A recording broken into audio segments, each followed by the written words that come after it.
Amigas y amigos de Cero Horas, me da mucho gusto saludarles en este martes. Estamos arrancando una nueva semana, el día de hoy 2 de octubre, no se olvida precisamente. Y bueno, pues vámonos con la información más importante de las últimas horas, no sin antes saludar a quienes nos acompañan en Puerto Rico, Canadá, Estados Unidos y toda la República Mexicana. Vámonos con un resumen.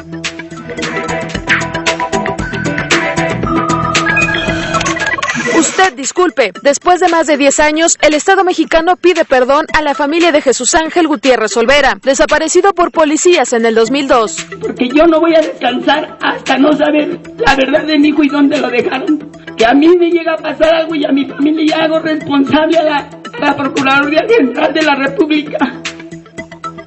Porque así se las han gastado. A mí me amenazaban siempre.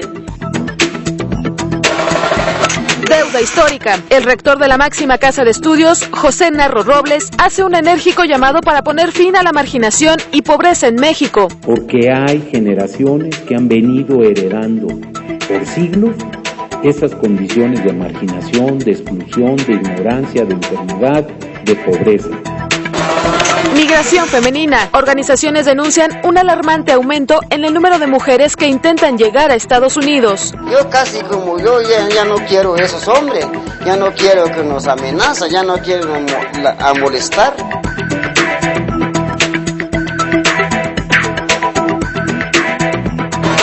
Recorrido internacional. Europa arde debido a las severas protestas de este fin de semana contra las medidas de austeridad impuestas en varios países. Todos deberíamos estar aquí hoy, porque si no hacemos nada, una cosa es segura, no pasará nada. Si protestamos, existe la esperanza de que algo va a cambiar para bien.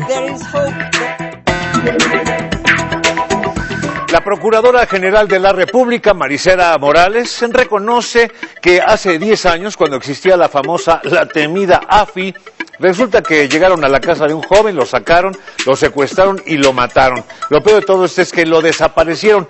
Así lo reconoce la Procuradora, pero la pregunta es, bueno, ¿y? Como dijo la tristemente célebre Lucerito, ¿y? Es decir, van a indemnizar a la familia con una cantidad, los van a ayudar a encontrar el cuerpo de este joven, van a interrogar a sus agresores para que digan dónde está el cuerpo, los van a someter a un juicio. Todas esas preguntas subyacen después de escuchar Usted perdone. A mí no me robaron una casa, no me robaron un carro, se llevaron a mi hijo. Y yo exijo que me lo entreguen, porque se lo llevaron personas que estamos para que nos cuiden, no para que nos desaparezcan. Este es el reclamo de una madre que busca a su hijo desaparecido desde hace 10 años. Jesús Ángel Gutiérrez Olvera, quien en el 2002 tenía 24 años, fue detenido injustamente por elementos de la extinta corporación de la AFI y policías judiciales de la Procuraduría Capitalina. Lo acusaron de secuestro. A raíz de la tortura en el interrogatorio, el joven perdió la vida y aún no se sabe del paradero de su cuerpo. La familia Gutiérrez Olvera, desde ese entonces, ha sido perseguida y amenazada de muerte para dejar el caso de su familiar. Les exijo que nos den ya la resolución de este problema, porque yo no voy a descansar hasta no saber la verdad de mi hijo y dónde lo dejaron. Que a mí me llega a pasar algo y a mi familia hago responsable a la Procuraduría General de la República. Porque así se las han gastado. A mí me amenazaban siempre. Hoy, a través de instancias internacionales y nacionales de derechos humanos, pidieron al gobierno mexicano reconocer el error que cometieron sobre Ángel Gutiérrez Olvera. El Estado mexicano reconoce que el señor Jesús Ángel Gutiérrez Olvera, padre de familia, hijo y hermano, fue víctima de violación a sus derechos humanos, asume su responsabilidad y solicita sentidamente el perdón de las víctimas y de toda la sociedad. Aceptamos dicha responsabilidad, reconociendo que su desaparición forzada implicó violación a su libertad personal, a su derecho a la vida, a la integridad personal y al respeto de su personalidad jurídica. La Comisión de Derechos Humanos del Distrito Federal confía que los acuerdos para enmendar el caso se cumplan lo antes posible. Yo creo que la voluntad que mostraron las autoridades pues implica la posibilidad de que en este par de meses se avance de manera suficiente. En el Distrito Federal es la tercera vez que las autoridades reconocen su responsabilidad sobre la violación de derechos humanos. Lenin Gudiño, TVC Noticias.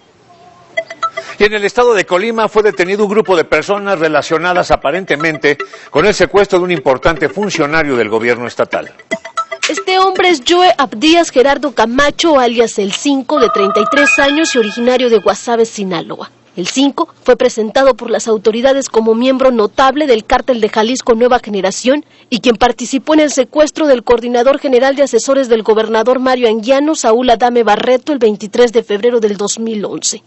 Joe Abdías Gerardo Camacho, junto con 5 personas más, a bordo de 3 vehículos, privó de su libertad al doctor Saúl Adame Barreto y por instrucciones de los jefes del Cártel de Jalisco fue llevado a esa entidad, donde semanas más tarde, en un operativo de la Marina, localizó restos de su cadáver en una fosa clandestina de la población del Tule, Jalisco. Este hombre trabajó por más de 2 años como sicario de la organización y ha participado directamente en 35 hechos delictivos, entre los que destacan homicidios, secuestros, privación de la libertad, robo calificado, portación de armas de fuego, delitos contra la salud y asociación delictuosa en sus modalidades de delincuencia organizada. Asimismo, el 5 señala que integrantes de esta misma célula del crimen organizado fueron quienes balearon el domicilio particular de un funcionario del Instituto Electoral del Estado. El 5 manifestó tener conocimiento de por lo menos 31 delitos más cometidos en Colima por miembros del Cártel de Jalisco. Con imágenes de José Huerta, Noelia García, Mega Noticias. Nuestro compañero David Martínez nos acerca a los pros y los contras de esta, pues tan comentada, tan llevada y traída reforma laboral, que todo el mundo comenta, pero muy pocos han leído de pe a pa. Pros y contras de la reforma laboral. Algunos beneficios. Establecen candados al outsourcing. Ninguna empresa podrá subcontratar mediante terceros a toda su planta laboral. Por primera vez, las empresas de outsourcing tendrán que cumplir con los derechos laborales mínimos de los empleados subcontratados. Muy distintos, por cierto, quedó la redacción a lo que pretendía el proyecto del presidente Calderón, que era una subcontratación salvaje, auténticamente, que no contemplaba ningún contrapeso, salvo uno de maquillaje que fuera por escrito y que garantizara los derechos mínimos.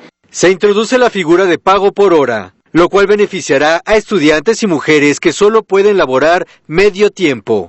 Es falso que se divida el salario mínimo en 8 partes o que se paguen 7 u 8 pesos por hora trabajada. Queda establecido que se paga al menos un jornal, o sea, lo cual es importante subrayarlo, pero no considerar que es un gran avance, porque en México, cuando hablamos de un jornal, es hablar de salario mínimo. A diferencia de la mayoría de los países desarrollados donde se paga por hora, en México no se agregan elementos para dar certidumbre al trabajador, como el seguro del desempleo. Esto hablar de pago por horas se tomó de los países desarrollados y ponen siempre el ejemplo. Alemania, dicen, bueno, Alemania pagan 15 veces más que en México. Alemania hay seguridad social universal, Alemania hay seguro de desempleo, en Alemania hay sindicatos reales. Se flexibilizan los despidos, lo cual solo beneficia a los empresarios. Será suficiente un correo certificado para que los empleadores notifiquen a un trabajador su separación laboral. Solo pagará 1 año de salarios caídos en caso de perder una demanda por despido injustificado. Imagínese usted, lo corren y le dice el patrón, mira, el juicio va a durar 5 años. Entonces, si tú me demandas, te tengo que pagarte 1 año. Entonces te doy ahorita 3 meses, te doy 2 meses y ya de una vez nos arreglamos. Entonces el trabajador ya no tiene, digamos, la fuerza que tenía antes. Los legisladores del PRI, Verde y Nueva Alianza eliminan el voto libre y secreto a la hora de elegir a los dirigentes sindicales. Bastará con una votación a mano alzada para refrendar a sus líderes. Y el texto como quedó en la ley es muy lamentable. Se dice por un lado que va a ser libre, pero por otro lado dice decidirán los trabajadores si es directo, si es indirecto o si es secreto. Pues bien sabemos que en organizaciones sindicales como las que tenemos, totalmente controladas en su mayoría, pues esto va a ser una ilusión. La premura para aprobar la reforma laboral deja varias lagunas legales para su aplicación. Entre ellas, resolver la tardanza para solucionar laudos en las juntas de conciliación y arbitraje. David Martínez Huerta, TVC Noticias. En otros temas, el rector de la Universidad Nacional, José Narro, exige terminar con la exclusión, la marginación y la pobreza en nuestro país. Urge el rector de la UNAM, José Narro, acabar con la deuda histórica de marginación, exclusión y pobreza. Porque hay generaciones que han venido heredando por siglos esas condiciones de marginación, de exclusión, de ignorancia, de enfermedad, de pobreza. Advirtió que el analfabetismo tiende a heredarse si no hay una intervención directa desde la educación.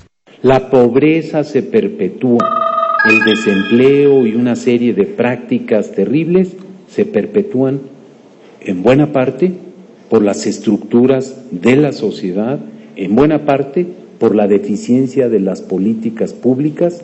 El enérgico llamado del rector se dio en el marco de la clausura del Foro Internacional Dr. Jorge Carpizo, Energía y Renovación de Políticas Públicas para el Desarrollo Sustentable, la Eficiencia y la Transición Energética. Yo deseo firmemente que este gran tema de la agenda nacional y de la agenda del ser humano en el siglo XXI, el de la energía, se pueda resolver y se pueda atender tomando en cuenta esas enormes diferencias que existen y que, insisto, tienden a perpetuarse e incluso a profundizarse.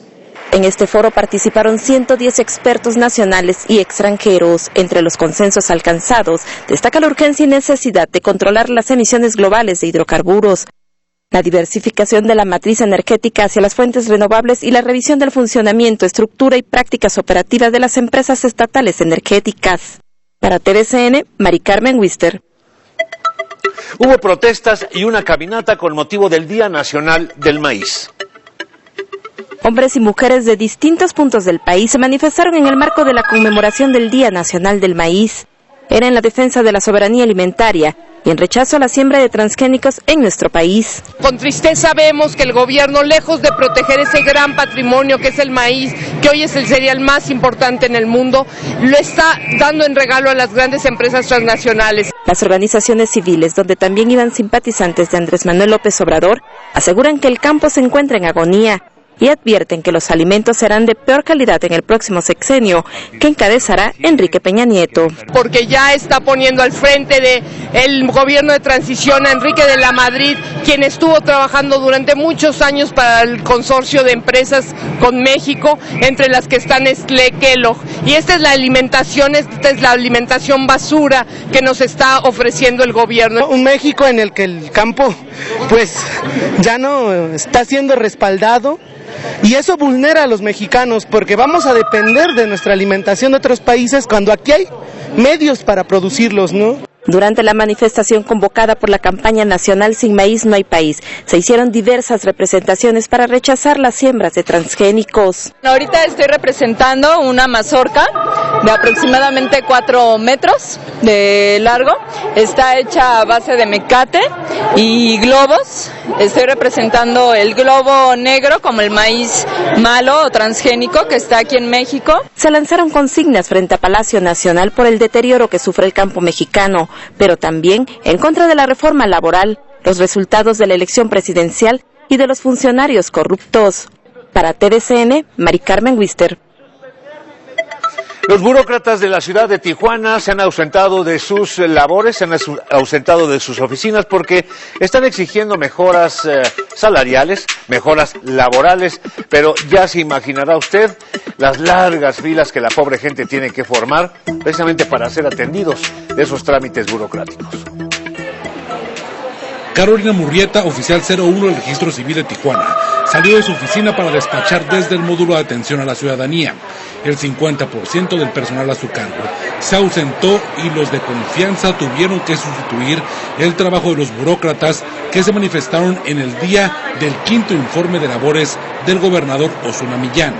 La tarea se incrementó y el tiempo de espera de la ciudadanía se triplicó. Oficialmente ni extraoficialmente no se ha informado si van a seguir mañana con el paro laboral, así que nosotros tenemos que estar al pendiente aquí con la atención al público y nomás que nos tenga un poquito de paciencia. Solo el 40% de los burócratas laboraron, principalmente trabajadores de los departamentos de recolección de basura, alumbrado público y limpieza. Algunos trámites tuvieron que ser suspendidos, ya que hay diligencias y oficios especializados que no pudieron ser gestionados por personal de confianza. Ellos tienen derecho a manifestarse y hacer lo que tengan que hacer. Nosotros no podemos impedírselos. Nosotros es un gobierno con orden y el orden sí lo tendremos que aplicar en esos descuentos. Será hasta el martes cuando los burócratas que se ausentaron con la justificación apegada a derecho deberán presentar su comprobante para evitar que se les descuente el día, ya que la única sanción que recibirán será económica. Roberto del Ángel y Ernesto Eslava. En síntesis. Y en Saltillo, Coahuila, están encontrando que cada vez son más las mujeres migrantes, estas que vienen sobre todo de países centroamericanos, que quieren llegar a los Estados Unidos y, por supuesto, con todo lo que ello implica. Como alarmante considera el sacerdote Pedro Pantoja el incremento que se ha presentado en los últimos meses de mujeres que llegan a la posada para el migrante en la colonia Landín de Saltillo.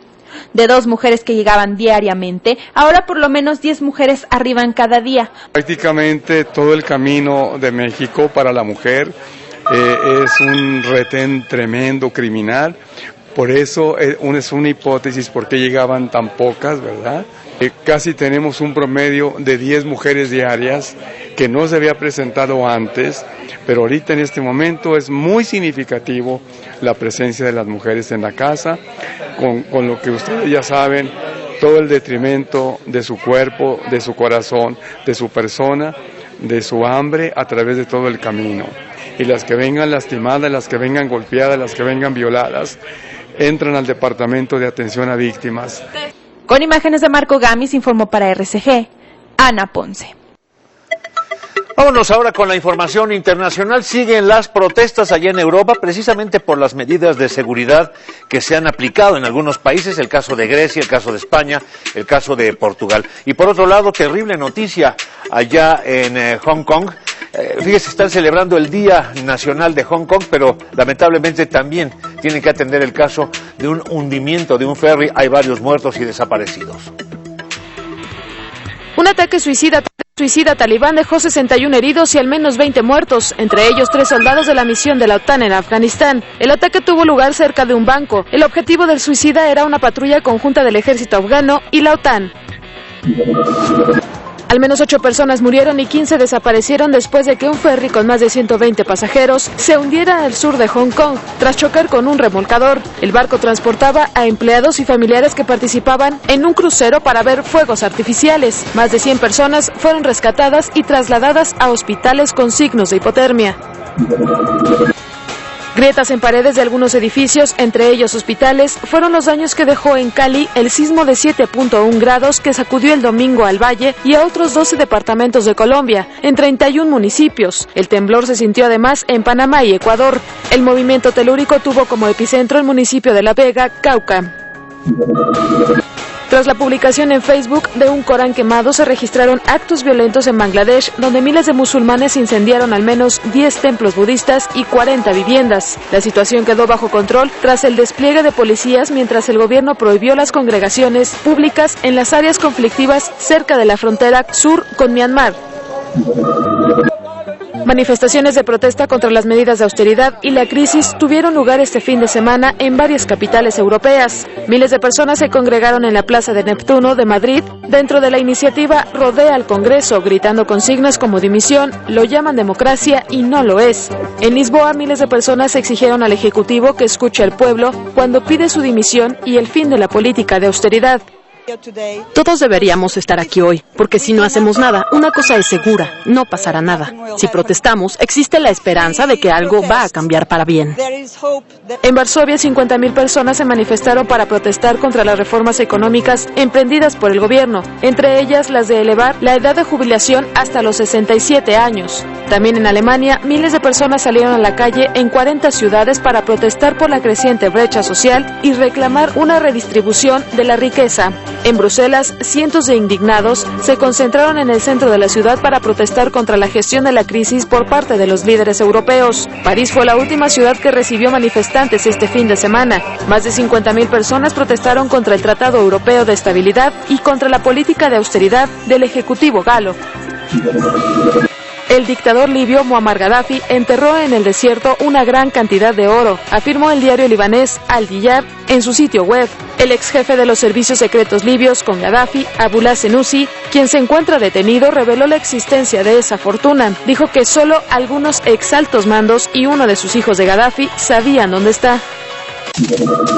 Cientos de millones de chinos iniciaron sus vacaciones más largas del año, que se extenderán hasta el próximo 7 de octubre y que incluyen el aniversario de la fundación de la República Popular de China en 1949. Los líderes del país, entre los que se encontraban el presidente Hu Jintao y el primer ministro Wen Jiabao, participaron en la ofrenda floral a los combatientes por la independencia, en un multitudinario acto celebrado en la plaza de Tiananmen. TVCN, Ana Luisa Ruiz. Esta semana se estrenó una película mexicana que tiene que ver con aquellos temas que seguramente algunos hemos vivido cuando terminamos en la escuela y nos vamos de viaje de generación. A ver, ¿para qué sirve la prepa? No te enseñan nada que de verdad necesites en la vida.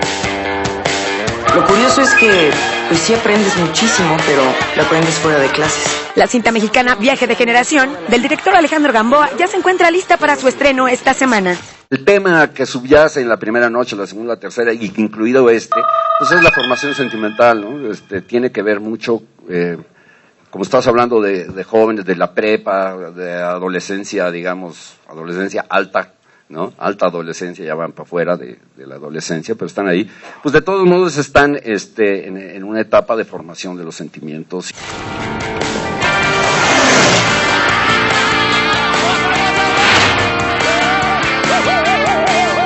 Esta es la historia de la última noche que estuvimos en Vallarta. Nuevo talento de jóvenes actores mexicanos que le dan vida a personajes de la vida actual, con temas como el amor y la traición. Que es fundamental, en donde importa que los personajes sufran realmente lo que está pasando, no es una comedia, no es una farsa, los personajes deben de sufrir, digamos, tienen que actuar en serio las cosas y es la situación la que provoca el humor. La cinta de Gamboa busca defender el género de la comedia y llamar la atención de la juventud hacia este género. Y la verdad es que me enorgullece muchísimo que esta película lo logre, porque las comedias de pronto son un poco despreciadas en el cine mexicano, ¿no? Como si las únicas historias importantes que contar fueran las más intensas y tal. Y creo que no, creo que la comedia y provocar la risa es muy, muy difícil. Mejor amiga es tu novia.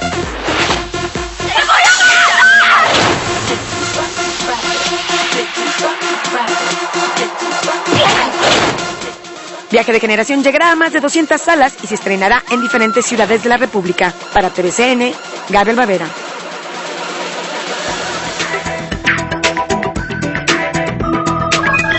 Nuestro jefe de información, Alberto García, nos pone al tanto de los temas noticiosos que vamos a abordar en esta semana, entre otros. Alberto, bienvenido. ¿Qué tal? ¿Cómo estás, Enrique? Me da mucho gusto saludarte a todos nuestros amigos. Pues bueno, ya es martes, es momento de que ahora el Senado de la República se encargue de el análisis, aprobación y, en su caso, votación de la reforma laboral. Ya pasó de la Cámara de Diputados y entonces ahora se va al Senado. Tienen 30 días naturales para empezar a analizar esta reforma. Todos dicen que no le van a hacer cambios sustanciales, aunque Gustavo Madero del PAN dijo que es probable que sí hagan algunos ajustes, sobre todo en algunos temas en los que no quedaron muy convencidos, pero la verdad es de que se cree que PRI y PAN vayan aprobando esta reforma. El PRD va a realizar algunas manifestaciones. Recuerde usted que hay sesión los martes, los jueves, tienen 30 días naturales, va a pasar a comisiones y esta reforma, pues bueno, ya estará dentro de un mes lista. Parece que ese arroz ya se coció y también este martes estamos recordando ya un aniversario más del 2 de octubre trágico de aquel 1968. Sí, la Plaza de las Tres Culturas, 1968, son 44 años, Enrique, los que ya se están conmemorando. Se espera que la agrupación Yo Soy 132, estudiantes del Politécnico, de la universidad, de diferentes instituciones, pues bueno, se lancen a las calles. Las manifestaciones van a empezar desde la mañana, de acuerdo a algunos reportes de la Secretaría de Seguridad Pública, pero los contingentes fuertes se están esperando para las 4 de la tarde, así que tome sus precauciones por si va usted a circular por ahí, por Tlatelolco, por el eje central, rumbo al Zócalo, así que eso con una conmemoración más de el aniversario de la masacre de Tlatelolco. ¿Otros temas importantes de esta semana? Sí, tenemos otros temas importantes. El miércoles La agrupación Yo Soy 132 se lanza con todo, va a hacer una manifestación frente a Televisa y TV Azteca. Siguen ellos en el entendido de que estas empresas, sobre todo la empresa de Chapultepec, Televisa apoyó al candidato Enrique Peña Nieto, entonces ellos van a realizar una serie de manifestaciones allá afuera, han realizado unos performances con cierta creatividad, han realizado este tipo de protestas, y en Nueva York también van a estar el miércoles en unos foros que van a organizar allá en la ciudad. Y bueno, el 132 está todavía con el dedo en la llaga de que se favoreció a la campaña de Enrique Peña Nieto, y pues bueno, ellos dicen que van a seguir protestando todo el tiempo. Sí. Para el próximo jueves vamos a tener también la conferencia del Episcopado Mexicano. Esta es una reunión importante, fíjate, se llama Diálogos por la Paz en México. Va a estar Jesús Silva Herzog, va a estar Javier Sicilia, va a estar Carlos Elizondo Mayer Serra, y van a estar ellos tratando esta situación, Diálogos por la Paz en México. Es un evento que propuso el Papa Benedicto XVI y es precisamente contrarrestar toda esta violencia exacerbada que estamos viviendo en nuestro país y tratar de recuperarlos por medio del diálogo y la recuperación sobre todo de los valores. Yo creo que sí es un asunto interesante, más allá de alguna creencia católica o creencia religiosa, verdaderamente sí es un asunto de recuperar valores, porque ya los criminales son desalmados. ¿Quién lo hubiera dicho, no? Hace algunos años pensar que los intelectuales, que los pensadores, que los académicos pudieran reunirse con la Iglesia para sentarse a platicar sobre qué está pasando con nuestros valores, nadie te lo hubiera creído. Sí, no, la verdad es que no, y la verdad es de que sí está una situación. Va a haber un importante foro el próximo miércoles, que sigue con la izquierda, Alejandro Encinas, Manuel Camacho, entre otros, Agustín Basabe, con la salida de Andrés Manuel López Obrador. Ahora ellos quieren saber qué va a pasar con el PRD, y bueno, finalmente lo interesante va a ser quién se queda en el PRD y quién se va con Andrés Manuel a su nuevo partido. A su Morena. Muy bien. Muchas gracias, Alberto. Como siempre, como todas las semanas, ofreciéndonos este adelanto de algo de lo que tendremos a lo largo de la misma. Gracias por haber estado con nosotros. Yo lo espero mañana, como siempre, aquí en 0 Horas. Páselo usted bien.